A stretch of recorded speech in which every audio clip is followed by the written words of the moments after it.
آپ سب کے ساتھ ہو۔ ہمارے لیے خداوند یسوع مسیح کی خوشخبری مقدس یوحنا کے مطابق۔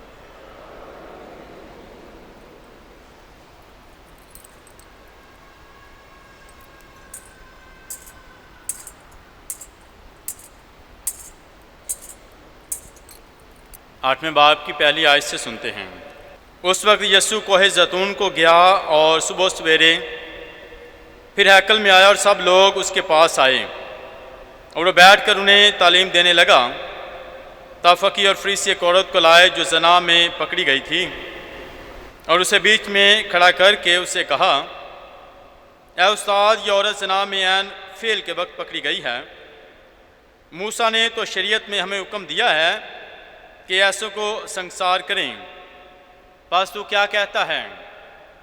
انہوں نے یہ اسے آزمانے کے لیے کہا تھا تاکہ اس پر الزام لگانے کی وجہ پائیں، مگر یسوع جھک کر انگلی سے زمین پر لکھنے لگا، اور جب وہ اس سے سوال کرتے ہی رہے تو اس نے سیدھے ہو کر ان سے کہا کہ جو تم میں بے گناہ ہو وہی پہلے اس کے پتھر مارے، اور پھر جھک کر زمین پر لکھنے لگا۔ اور یہ سن کر بزرگوں سے لے کر ایک ایک کر کے چلے گئے، اور یسوع اکیلا رہ گیا اور عورت بیچ میں کھڑی رہی۔ تب یسوع نے سیدھے ہو کر اس سے کہا، بی بی وہ کہاں گئے ہیں؟ کیا کسی نے فتویٰ نہیں لگایا؟ اس نے کہا کہ اے خداوند، کسی نے نہیں۔ اور یسوع نے کہا کہ میں بھی تجھ پر فتویٰ نہیں لگاتا، چلی جا، پھر گناہ نہ کرنا۔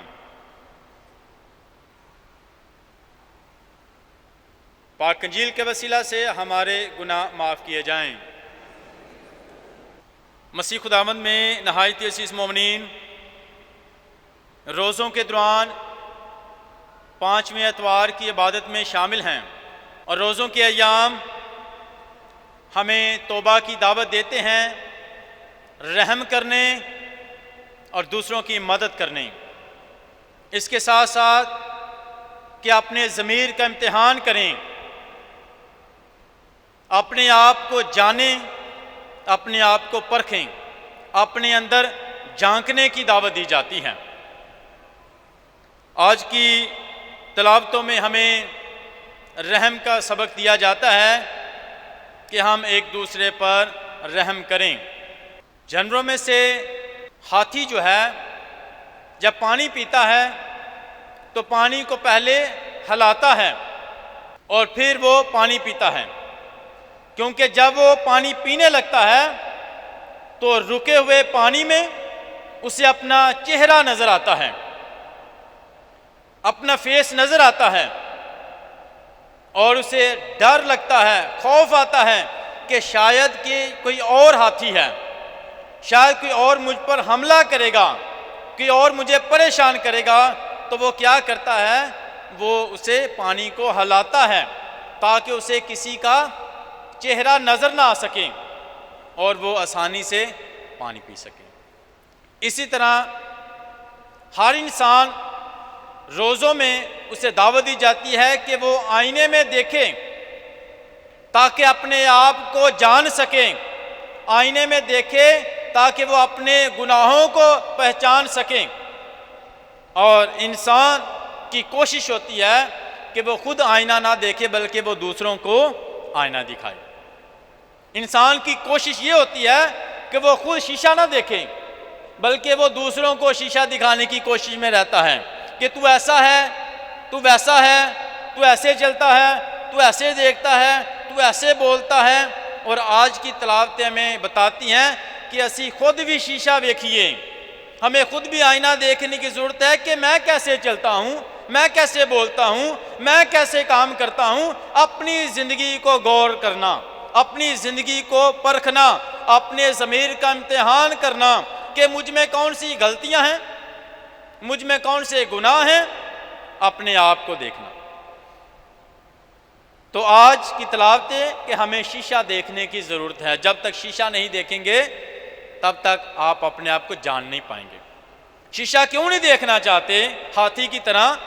کیوں نہیں دیکھنا چاہتے؟ کیونکہ جب ہم اپنا سامنا کرتے ہیں تو ہمیں بھی اس کی طرح ڈر لگتا ہے۔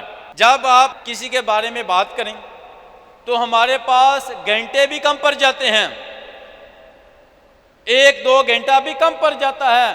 بہت سی باتیں ہوتی ہیں کسی دوسرے کے بارے میں کہنے کے لیے، اگر کہا جائے نا کہ اپنے بارے میں بتاؤ تو 5 منٹ بھی بہت زیادہ لگتے ہیں، 5 منٹ بھی زیادہ لگتے ہیں اپنے بارے میں بات کرنی ہو، اور دوسروں کے بارے میں ہمیں گھنٹے بھی کم پڑ جاتے ہیں۔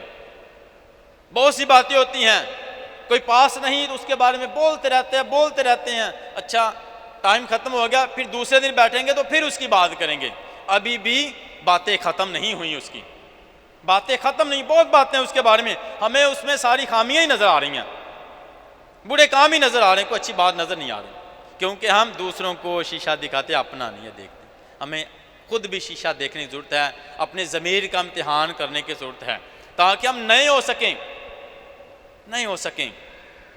اور جب یسوع سے ہماری ملاقات ہوتی ہے تو یاد رکھیں، یسوع سے جب انکاؤنٹر ہوتا ہے، ہماری ملاقات ہوتی ہے تو ہماری زندگیاں مکمل بدل جاتی ہیں، تھوڑی نہیں، مکمل بدل جاتی ہیں ہماری زندگیاں، ہم جیسے بھی ہوتے ہیں ہماری زندگیاں بدل جاتی ہیں۔ آج کی جو پاک انجیل ہے، فقیہ اور فریسی اکثر اور ہمیشہ اسی کوشش میں رہتے تھے کہ مسیح خداوند پر الزام لگایا جائے، مسیح خداوند کے بارے میں منصوبہ بنانے کی کوشش کرتے ہیں، مسیح خداوند کے خلاف بات کرنے اور ڈھونڈتے ہیں کہ کیسے جو ہے اس کے خلاف بات کی جائے، اس پر الزام کیسے لگایا جائے، کوئی ایسی بات کرے، کوئی ایسے کام کرے کہ اس پر الزام لگایا جائے، ہمیشہ اسی کھوج میں تھے۔ تو انہوں نے بڑی کوشش کی مگر وہ ناکام رہے۔ اب انہوں نے سوچا کہ ہم قانون کا سہارا لیتے ہیں، شریعت کا سہارا لیتے ہیں کہ اس کے خلاف بات کرے گا تو ہم اسے پکڑ لیں گے۔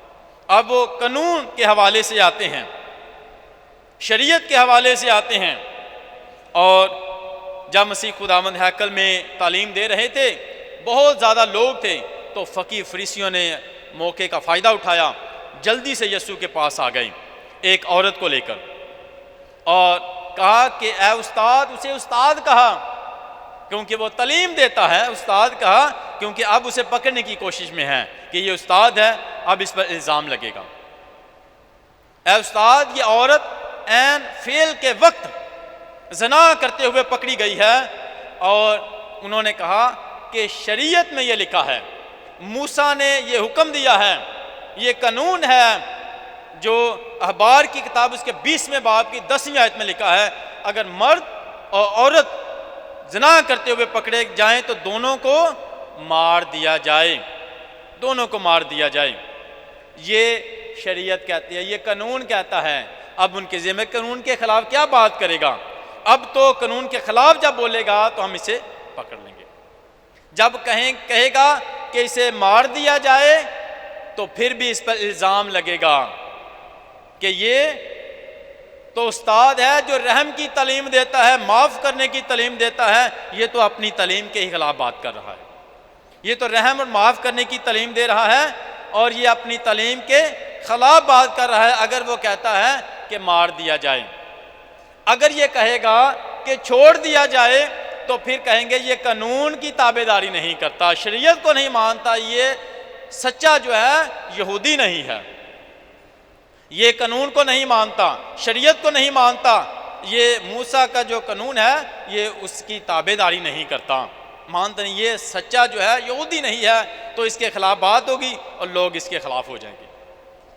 اگر ہاں کہے گا پھر بھی پکڑا جائے گا، نہ کہے گا پھر بھی پکڑا جائے گا، کیونکہ آج کی پاک انجیل میں وہ اس عورت کے بارے میں جو ہے وہ نہیں، ان کا جو فوکس ہے وہ یسوع مسیح پر الزام لگانا ہے، عورت پر نہیں زیادہ، یسوع مسیح پر، تاکہ اسے الزام لگایا جائے۔ منصوبہ بنایا انہوں نے کیسے اسے جو ہے راستے سے ہٹایا جائے۔ اب جس طرح میں نے بتایا کہ اخبار کی کتاب 20ویں باب کی 10ویں آیت میں لکھا ہے کہ جب مرد اور عورت زنا کرتے ہوئے دونوں کو مار دیا جائے۔ اب یہاں پر کون ہے؟ اکیلی عورت ہے، مرد کہاں پر ہے؟ اکیلی عورت ہے۔ پہلی بات کہ معاشرے میں ہمیشہ کمزور انسان کو نشانہ بنایا جاتا ہے۔ جو کمزور ہوتا ہے نا، ہمیں پتہ ہے انہیں گل نہیں کرنی، یہ کمزور ہیں اور تے اور دباؤ پاؤ دیو، انہوں اور دبایا جاتا ہے۔ جو کمزور ہوتا ہے اس کے خلاف سارے ہوتے ہیں، تگڑے دے خلاف گھٹ ہی ہوندا۔ جو کمزور ہوتا ہے اسے دبانے کی کوشش کی جاتی ہے، اور یہاں پر عورت جو ہے اسے جو ہے کمزور سمجھ کر اسے وہ پکڑ کے لے۔ اب مرد کہاں پر ہیں؟ شریعت میں تو یہ بھی لکھا ہے کہ دونوں کو، اب دونوں کہاں ہیں؟ اکیلے نے تو نہیں نہ کیا۔ تو اب جو فقیہ فریسی تھے انہوں نے پہلے ہی مرد سے بات کر کے بات ختم کر لی ہوئی تھی، اور اس کو پکڑ کر لے گئے لے آئیں تاکہ خاص طور پر یسوع پر ان کا مین جو مقصد تھا وہ مسیح خداوند پر الزام لگایا جائے۔ خود بھی ٹھیک نہیں ہے، یہ فقیہ فریسی خود بھی ٹھیک نہیں ہے، خود بھی عمل نہیں کر رہے مکمل طور پر، اور کہا کہ تو کیا کہتا ہے اے استاد، تو کیا کہتا ہے؟ تو مسیح خداوند نے کیا کیا؟ جھک کر زمین پر کیا کیا؟ جھک کر زمین پر لکھنا شروع کیا۔ اور بائبل میں یہ نہیں بیان کہ کیا لکھا، مگر اسکالر جو ہے، رائٹر جو ہیں، وہ مختلف رائے دیتے ہیں کہ مسیح خداوند کو جو جھکنا ہے، پہلی بات اس کے عاجزی کو ظاہر کرتا ہے، حلیمی کو ظاہر کرتا ہے کہ اس میں فیصلہ جب کرتا ہے، بات کرتا ہے تو اس کا رویہ حلیمی کا ہوتا ہے۔ جب وہ کسی سے بات کرتا ہے تو کسی کے لیے کچھ کرتا ہے، اس کا رویہ جو ہے وہ حلیمی کا اختیار کرتا ہے، بات کرنے کے لیے، کام کرنے کے لیے اس کا رویہ حلیمی کا ہے، تاکہ وہ دوسروں کو شرمندہ نہ کرے۔ اور فقیہ و فریسی اس عورت کو لا کر درمیان میں کھڑا کیا کہ زیادہ جو ہے اسے شرمندگی کا سامنا کرنا پڑے، اور مسیح خداوند جو ہے ہمیشہ حلیمی، تاکہ عاجزی اختیار کرتے ہیں، تاکہ کسی سے محبت سے بات ہو، ہمدردی سے بات ہو، نہ کہ نفرت کے ساتھ۔ اسی لیے وہ زمین پر جھکتا ہے۔ کسی نہ گل کرنی ہے تے بڑی حلیمی دے نال، ہمدردی دے نال تے محبت دے نال، کہ جب کسی کا فیصلہ کرنا ہے حلیمی کے ساتھ، محبت کے ساتھ، ہمدردی کے ساتھ، ہمدردی دکھانی ہے، ایسا رویہ اختیار کرنا ہے۔ اور لکھنا شروع کیا۔ کچھ نے کہا، اس نے لکھا وہ پیسج جس میں فتویٰ لگانے کے اس عورت کے بارے میں فتویٰ لگانے کے بارے میں تھا۔ کچھ نے کہا کہ اس نے یہ لکھا ان کے جنہوں نے الزام لگانے کے لیے لوگ آئے تھے ان کے نام لکھیں۔ کچھ نے کہا کہ ان کے گناہوں کے بارے میں لکھا۔ اور جب مسیح خداوند لکھنے کے بعد کہاں پر لکھا ہے؟ کوئی بتا سکتا ہے کہ آپ نے جو سنا ہے کہاں پر یسوع مسیح لکھ رہے ہیں؟ کہاں پر؟ زمین پر لکھ رہے ہیں، کسی پتھر پر نہیں۔ اور زمین پر، فلسطین میں جو زمین ہے وہ ریتلی ہے، ریتلی ہے، تاکہ ریت پر لکھنا، پتھر پر لکھا ہوا مٹتا نہیں ہے۔ اتنی محبت ہے، اتنی حلیمی ہے، اتنی ہمدردی ہے، اتنا پیار ہے کہ وہ ریتلی زمین پر لکھ رہے ہیں۔ جب اٹھے ہیں لکھنے کے بعد تو بتاتے پوچھتے ہیں فقیہ فریسی تو کیا کہتا ہے؟ اور یسوع مسیح جو انہوں نے کوٹ کیا شریعت کا قانون، یسوع مسیح ایک نیا قانون دیتے ہیں ان کو۔ یسوع مسیح کیا کرتے ہیں؟ ایک نیا قانون دیتے ہیں، اور وہ قانون کون سا ہے؟ رحم کا قانون ہے۔ جب وہ اٹھتا ہے تو رحم کا قانون انہیں دیتا ہے کہ پہلے وہ پتھر مارے جس نے کبھی کوئی گناہ نہیں کیا۔ یسوع مسیح نے انہیں رحم کا قانون دیا ہے۔ یوحنا کی انجیل اس کے 3 باب کی 16ویں آیت میں لکھا ہے کہ خدا نے دنیا سے ایسا پیار کیا کہ اپنا اکلوتا بیٹا بخش دیا، جو کوئی اس پر ایمان لائے ہلاک نہ ہو بلکہ ہمیشہ کی زندگی پائے۔ اور یسوع مسیح نے کہا کہ میں اس لیے نہیں آیا کہ فتویٰ لگاؤں، بلکہ اس لیے زندگی دینے کے لیے کہ وہ زندگی پائیں اور کثرت کی زندگی پائیں۔ یسوع مسیح نے بتا دیا کہ میرا زمین پر آنے کا مقصد فتویٰ لگانا نہیں ہے۔ اور فقیہ فریسی آئے گے کہ فتویٰ لگائے، اس پر فتویٰ لگائیں۔ یسوع مسیح نے کہا میرا کام ہی نہیں فتویٰ لگانا، اور کہا کہ وہ پہلے پتھر مارے جس نے کبھی کوئی گناہ نہیں کیا۔ کیا ہوا؟ سب کے ہاتھوں میں پتھر تھے، سب کے ہاتھوں میں پتھر تھے، سب کیا کرنے؟ دوسرے پر الزام لگانے کے لیے آئے تھے۔ وہاں پر آئے کس لیے تھے؟ الزام لگانے کے لیے۔ ہاتھوں میں کیا تھے؟ پتھر، اور پتھر کس لیے؟ مارنے کے لیے، پتھر مارنے کے لیے۔ آج ہم غور کریں، کیا ہم بھی ان لوگوں کی طرح جو یسوع مسیح کے پاس آئے تھے اس عورت کو پتھر مارنے کے لیے، کیا ہمارے ہاتھوں میں بھی پتھر ہے؟ آج غور کریں، دیکھیں، اپنے اندر دیکھیں، کیا میرے ہاتھ میں بھی پتھر تو نہیں ہے کسی کو مارنے کے لیے، کسی پر ظلم کرنے کے لیے، کسی کا نقصان کرنے کے لیے، کسی کو ختم کرنے کے لیے؟ اکثر ہمارے ہاتھوں میں پتھر ہوتے ہیں، کسی کے ہاتھ میں چھوٹا پتھر ہے اور کسی کے ہاتھ میں بڑا پتھر، پتھر سب کے ہاتھ میں ہے۔ آج ہم نے سوچنا ہے اس پتھر کو کسی کو مارنا نہیں ہے، اس کو اپنی زندگی سے نکال دینا ہے، دور پھینک دینا ہے، تاکہ ہاتھ میں رہے گا تو نقصان پہنچائے گا کسی کو، کبھی نہ کبھی تو ضرورت اس کی پڑے گی مارنے کی۔ آج اس پتھر کو میں نے زندگی سے نکالنا ہے، وہ پتھر آپ کا بوجھ بن جائے گا۔ پتھروں کو پاس رکھیں گے تو زندگی مشکل ہو جائے گی چلنے کے لیے، زندگی گزارنے کے لیے۔ کسی کے پاس جب پتھر ہوں تو چلنا مشکل ہو جاتا ہے اس کے لیے، تو پتھر پاس نہیں رکھنا۔ آپ کی خود کی زندگی پتھر پاس رکھیں گے تو نقصان اپنے ہی ہے، نقصان اپنے ہی کریں گے۔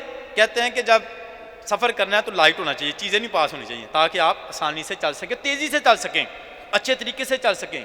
تو پتھر بہت سے ہوتا ہے، کبھی ایک سے زیادہ بھی پتھر رکھے ہوتے ہیں کہ ایک نہ بھی وجہ کہ دوسرا تو بجے گا۔ اج پتھراں نوں اسی سائڈ تے کر دئیے، اج پتھراں نوں اسی زندگی چوں کڈ دئیے۔ یہ پتھر جہے نا ساری زندگی چ رکاوٹ جی بہت وڈے، یہ پتھر سانوں اگے ودھن تو روکن گے، یہ پتھر سانوں کامیابیاں تو روکن گے، یہ پتھر ساری دعاواں نوں روکن گے، تے اسی اپنی زندگی چ اج پتھراں نوں کڈنا ہے۔ پتھر ساریاں دے کول ہے، تے زیادہ وڈا پتھر اودے کول ہوندا جے جہڑا زیادہ گناہگار ہوندا جی، انہیں وڈا پتھر رکھیا تو مارن واسطے سب تو اگے لگا ہوندا جی، پھر دوسرے نوں کہندا تسی بھی مارو۔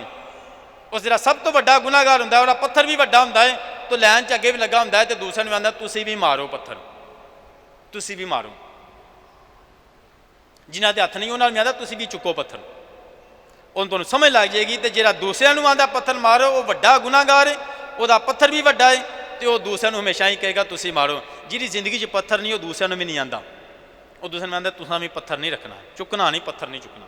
پتھر نقصان دے بھی، پتھر نقصان دے بھی۔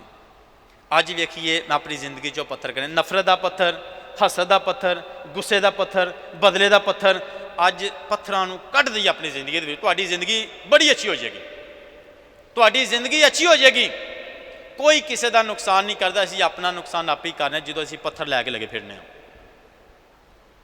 پتھر لے کے لگے پھرنے ہاں۔ اج انہاں پتھراں نوں زندگی چوں کڈیے۔ انہاں نوں پتہ لگ گیا جدوں انہاں نے غور کیتا، اپنے ضمیر دا امتحان کیتا، انہاں کہا اچھا واقعی میں تے بھی گناہ کیتا، میں تے بھی گناہ کیتا، میرے چ کوئی نہ کوئی گناہ ہے، تو انہاں پھر پتھر سٹے تے چلے گئے۔ انہاں ضمیر دا امتحان کیتا، اپنے ضمیر دا امتحان پیتا۔ تے اج اسی بھی اپنے ضمیر تے غور کریے، ضمیر دا امتحان کریے، ضمیر دی آواز سنیے، اپنے اندر دی آواز سنیے کہ میں کلے نہ کلے کوئی نہ کوئی تے گناہ کیتا ہے، کسی دے خلاف تے گل کیتی ہے، کسی دا نقصان تے کیتا ہے، اج میں بھی گناہگار ہاں، میں بھی پتھر سٹنا۔ انہاں ضمیر دا امتحان کیتا، انہوں سمجھ آ گئی، انہاں اپنے گناہاں نوں پہچان لیا تے پتھر سٹ دیتے۔ یسوع مسیح نے پتھر سٹے تے چلے گیا واری واری۔ مسیح خداوند نے سوڑت نوں پوچھیا کسی نے فتویٰ کو نہیں لگایا؟ انہوں نے کہا خداوند کسے نہیں لگایا۔ مسیح خداوند دے کول رائٹ سی فتویٰ لگانا، کیونکہ شریعت قانون یہ ہے کہ دونوں کو مرد اور عورت جناب میں پکڑے جائے، مار دیا، ان پر فتویٰ لگایا جائے، مگر یسوع مسیح نے فتویٰ نہیں لگایا۔ لگا سکتا سی، کیوں نہیں لگایا؟ کیونکہ وہ آندا میں فتویٰ لگان آیا ہی نہیں۔ یوحنا دی انجیل چوں نے میں دسیا 3 باب دی 16ویں آیت 17ویں کہ میں دنیا تے فتویٰ لگان نہیں آیا بلکہ زندگی دین آیا ہوں۔ آندا میرا تے بیان کھلو نہیں، گناہگاراں دے نال ہے، گناہگاراں دے نال الزام لگاندے نے، یہ گناہگاروں کے ساتھ کھاتا پیتا بیٹھتا ہے۔ یسوع مسیح نے کہا میں آئی انہاں واسطے، میں انہاں نوں بچان واسطے، انہاں نوں زندگی دین واسطے، نہ تے انہاں دے فتویٰ لان واسطے۔ اسی بھی ہمدردی وہائیے، اسی بھی محبت وہائیے، اسی بھی حلیمی وہائیے جنہاں نوں ضرورت ہے، جہڑے گناہگار نے، جہڑے خدا دے کول۔ یہ دے نال جنہاں لوکاں پتھر پھڑے سن وہ چلے گیا، تو جے عورت کلی کھڑی رہ گئی، مسیح خداوند نے کہا جب میں فتویٰ بھی نہیں لگاندا، سلامت چلی جا، تیرے گناہ معاف ہوئے، دوبارہ گناہ۔ تے جنہاں پتھر پڑے گناہگار تے وہ بھی سن، چلے گئے۔ ਉਹਨਾਂ ਨੂੰ ਯਿਸੂ ਮਸੀਹ ਨੇ ਮਾਫ ਨਹੀਂ ਕੀਤਾ, ਉਹਨਾਂ ਦੀ ਮਾਫੀ ਨਹੀਂ ਹੋਈ। ਕਿਉਂ? ਉਹਨਾਂ ਨੇ ਗੁਨਾਹ ਉਹਨਾਂ ਦੇ ਕੋਲ, ਉਹਨਾਂ ਨੇ ਗੁਨਾਹ ਨੂੰ ਪਹਿਚਾਨਿਆ ਏ, ਗੁਨਾਹ ਦੀ ਮਾਫੀ ਨਹੀਂ ਮੰਗੀ, ਕਬੂਲ ਨਹੀਂ ਕੀਤਾ। ਸਾਨੂੰ ਸਾਡੇ ਗੁਨਾਹਾਂ ਦਾ ਪਤਾ ਤੇ ਲੱਗ ਜਾਂਦਾ ਹੈ, ਜਦੋਂ ਅਸੀਂ ਕਿਸੇ ਦਾ ਤਰਾਫ ਨਹੀਂ ਕਰਦੇ ਨਾ, ਸਾਡਾ ਗੁਨਾਹ ਉੱਥੇ ਹੀ ਰਹਿੰਦਾ। ਗੁਨਾਹ ਤੇ ਸਾਨੂੰ ਪਤਾ ਲੱਗ ਗਿਆ, ਉਹ ਪੱਥਰ ਲੈ ਕੇ ਉਹਨਾਂ ਗੁਨਾਹਾਂ ਦਾ ਪਤਾ ਲੱਗ ਗਿਆ, ਉਹਨਾਂ ਗੁਨਾਹ ਪਹਿਚਾਨੇ ਨੇ, ਮਗਰ ਤਰਾਫ ਨਹੀਂ ਕੀਤਾ, ਇਸ ਵਾਸਤੇ ਗੁਨਾਹਾਂ ਦੀ ਮਾਫੀ ਨਹੀਂ ਹੋਈ। ਰੋਜ਼ਿਆਂ ਦੇ ਵਿੱਚ ਅਸੀਂ ਇਤਰਾਫ ਵੀ ਕਰੀਏ, ਗੁਨਾਹ ਦਾ ਪਤਾ ਲੱਗ ਗਿਆ, ਅੱਛਾ ਮੈਂ ਗੁਨਾਹ ਕੀਤਾ, ਕਿਸੇ ਦੇ ਖਿਲਾਫ ਗੱਲ ਕੀਤੀ, ਕਿਸੇ ਦਾ ਨੁਕਸਾਨ ਕੀਤਾ, ਕਿਸੇ ਦੀ ਕਾਮਯਾਬੀ ਨਹੀਂ ਰੋਕਿਆ, ਕਿਸੇ ਕੋ ਬਦਲਾ ਲਿਆ, ਗੁਨਾਹ ਦਾ ਪਤਾ ਲੱਗ ਗਿਆ, ਮਗਰ ਜਿੰਨਾ ਤੱਕ ਮੈਂ ਇਤਰਾਫ ਨਹੀਂ ਕਰਨਾ ਨਾ, ਮੇਰਾ ਗੁਨਾਹ ਖਤਮ ਨਹੀਂ ਹੋਣਾ। ਉਹ ਚਲੇ ਗਿਆ ਤੇ ਗੁਨਾਹਾਂ ਦੇ ਨਾਲ ਹੀ ਚਲੇ ਗਿਆ, ਪੱਥਰ ਸੁੱਟੇ, ਗੁਨਾਹ ਤੇ ਪਹਿਚਾਨੇ, ਮਗਰ ਚਲੇ ਗਿਆ। ਮਗਰ ਔਰਤ ਉੱਥੇ ਹੀ ਖੜੀ ਰਹੀ, ਯਿਸੂ ਦੇ ਨਾਲ ਖੜੀ ਰਹੀ, ਤੇ ਮਸੀਹ ਖੁਦਾਵੰਦ ਨੇ ਕਿਹਾ ਤੇਰੇ ਗੁਨਾਹ ਮਾਫ ਹੋਵੇ। ਉਹਨੇ ਆਪਣੇ ਗੁਨਾਹ ਨੂੰ ਪਹਿਚਾਨਿਆ ਤੇ ਉਹਨੂੰ ਕਬੂਲ ਕੀਤਾ, ਗੁਨਾਹ ਨੂੰ ਪਹਿਚਾਨਿਆ ਤੇ ਉਹਨੂੰ ਕਬੂਲ ਕੀਤਾ, ਤੇ ਯਿਸੂ ਮਸੀਹ ਦੇ ਕੋਲ ਖੜੀ ਰਹੀਏ। ਯਿਸੂ ਮਸੀਹ ਦੇ ਕੋਲ, ਯਿਸੂ ਮਸੀਹ ਦੇ ਨਾਲ ਰਹਿਣ ਦੇ ਨਾਲ ਕੀ ਹੁੰਦਾ, ਸਾਨੂੰ ਗੁਨਾਹਾਂ ਦੀ ਮਾਫੀ ਮਿਲ ਜਾਂਦੀ। ਜਿਹੜੇ ਛੱਡ ਕੇ ਚਲੇ ਜਾਂਦੇ ਨੇ ਉਹਨਾਂ ਨੂੰ ਬਰਕਤ ਤੋਂ ਮਹਿਰੂਮ ਹੋ ਜਾਂਦੇ ਨੇ। ਉਹ ਯਿਸੂ ਮਸੀਹ ਦੇ ਕੋਲ ਖੜੀ ਰਹੀ ਹੈ, ਤੇ ਉੱਥੋਂ ਯਿਸੂ ਦੇ ਕੋਲੋਂ ਕੀ ਮਿਲਦਾ ਵੇ? ਗੁਨਾਹਾਂ ਦੀ ਮਾਫੀ, ਬਰਕਤ ਮਿਲਦੀ ਏ, ਸਲਾਮਤੀ ਮਿਲਦੀ ਹੈ। ਯਿਸੂ ਮਸੀਹ ਨੇ ਕਿਹਾ ਤੇਰੇ ਗੁਨਾਹ ਮਾਫ ਹੋਵੇ, ਸਲਾਮ। ਜੇ ਗੁਨਾਹਾਂ ਦੀ ਮਾਫੀ ਵੀ ਮਿਲ ਗਈ, ਬਰਕਤ ਵੀ ਮਿਲ ਗਈ, ਸਲਾਮਤੀ ਵੀ ਮਿਲ ਗਈ, ਤੇ ਨਵੀਂ ਜ਼ਿੰਦਗੀ ਮਿਲ ਗਈ। ਖੁਦਾ ਨੇ ਮੌਕਾ ਦਿੱਤਾ ਤਾਂ ਕਿ ਤੂੰ ਹੁਣ ਤੋਂ ਨਵੀਂ ਜ਼ਿੰਦਗੀ ਖੁਦਾ ਦੇ ਵਿੱਚ ਗੁਜ਼ਾਰ। ਖੁਦਾ ਸਾਨੂੰ ਵੀ ਮਾਫ ਕਰਦਾ ਹੈ, ਜਿੱਡੇ ਵੀ ਜ਼ਿਆਦਾ ਗੁਨਾਹਗਾਰ ਹੋਈਏ, ਖੁਦਾ ਸਾਨੂੰ ਮੌਕਾ ਦਿੰਦਾ ਹੈ।